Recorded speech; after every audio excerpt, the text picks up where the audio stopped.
Now, one of the first things that I want to do with any new Flash file is set up the document settings. If you don't have anything selected on the stage, your document settings will show up in the property panel on the side here. The first one I want to look at is the Flash player itself. And we can change that by going to the Profile and choosing Edit. Now, we've got a lot of other settings in here, but we're going to be talking about most of these when we get to the Publish chapter at the end. Right now, though, I want to go back to that player setting here at the top.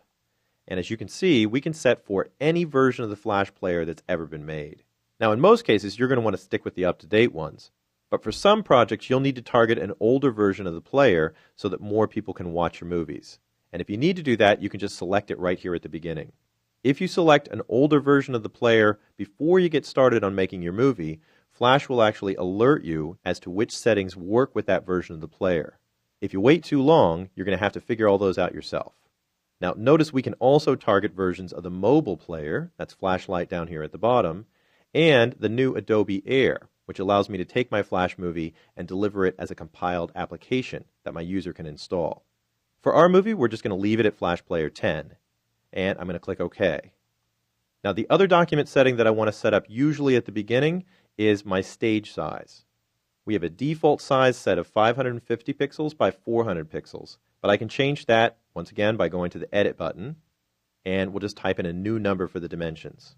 We're going for kind of a widescreen look for our application, so I'm going to make it 850 by 450. We can also change things like the background color and the frame rate, but I'm going to leave those both as they are for now and just click OK. Now, with a larger stage, we can see that the next thing we need to manage is the actual scale of the stage panel itself. We can do this a number of different ways, the first one being this pull-down menu at the top right-hand corner. I can just choose 50%, and there we can see our entire widescreen stage. Now, in addition to using the pull-down menu, I can also use the Zoom tool over in the Tool palette. This functions pretty much like a normal Zoom tool. If I click, it's going to zoom in. And if I Option or Alt-click on the PC, I can zoom back out. You can also drag to select a certain area, and it'll zoom right into that area.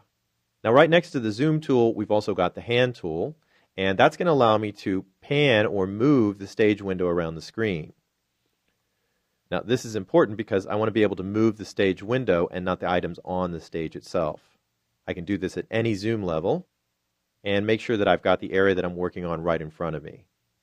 Now, I also like to give out keyboard shortcuts for this as well because I use these a lot myself. They're a lot handier than grabbing the tools all the time. So let me just switch back to the normal selection tool for starters. And I can zoom into my stage by using Control Plus here on the PC. And of course, that would be Command Plus on the Mac. And I can use Control minus or Command minus to zoom back out. Now for the Hand tool, that's even easier. You can just press and hold the space bar down, and you can see as the space bar is being held, I have my Hand tool available to me. I can do any kinds of adjustments to the stage that I want, and when you let go of the space bar, it's going to go back to whatever tool that you had previously selected.